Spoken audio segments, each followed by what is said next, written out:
আশা করছি সবাই অনেক বেশি ভালো আছেন। আজ আমি আপনাদের সাথে অত্যন্ত সহজ পদ্ধতিতে মালপোয়া রেসিপি শেয়ার করছি। একেবারে সামান্য উপকরণ দিয়ে মালপোয়াটা তৈরি করা যায়। তাহলে চলুন কথা না বাড়িয়ে আজকের এই ভীষণ মজাদার মালপোয়া রেসিপিটা আপনাদের সাথে শেয়ার করি। মালপোয়া তৈরি করার জন্য প্রথমে একটা বলের মধ্যে নিয়ে নিলাম 2 কাপ পরিমাণ ময়দা, 1 কাপ পরিমাণ সুজি, 1 কাপ পরিমাণ চিনি।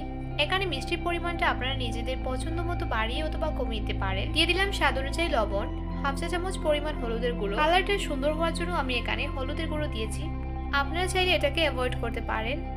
তারপরে একটা হ্যান্ড বিটারের সাহায্যে সব শুকনো উপকরণগুলোকে একসাথে ভালো করে নেড়েচেড়ে মিশিয়ে নিচ্ছি। সবকিছু যখন ভালো করে মিশিয়ে নেওয়া হয়ে গিয়েছে, এখন আমি এর মধ্যে দিয়ে দিচ্ছি কিছুটা পরিমাণ পানি। পানি দেওয়ার পর সবটাকে ভালো করে নেড়েচেড়ে একটা সুন্দর ব্যাটার তৈরি করে নেব।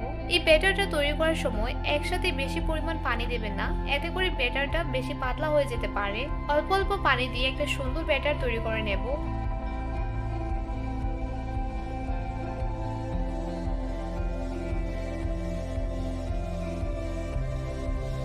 সবকিছুকে ভালো করে নেড়েচেড়ে এরকম একটা সুন্দর ব্যাটার তৈরি করে নিয়েছি।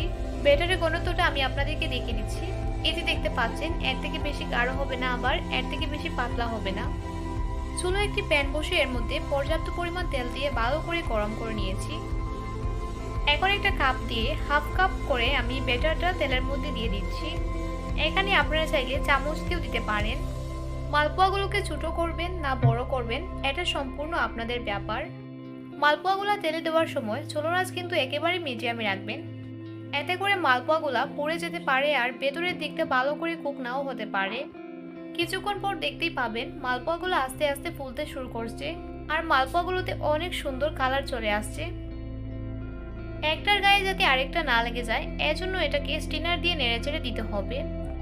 আর এক পাশটা হয়ে যাওয়ার পর অবশ্যই এটাকে উল্টে পাল্টে দিতে হবে। তো আমার মালপোয়াগুলো পুরোপুরি হয়ে গিয়েছে। এখন আমি এগুলোকে তেল ছাড়িয়ে একে একে উঠে নিচ্ছি।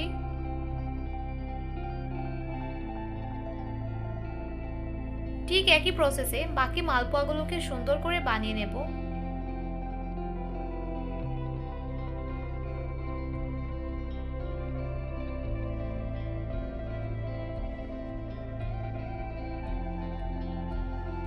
তৈরি হয়ে গেল আজকের ভীষণ মজাদার ঝটপট মালপোয়া রেসিপি।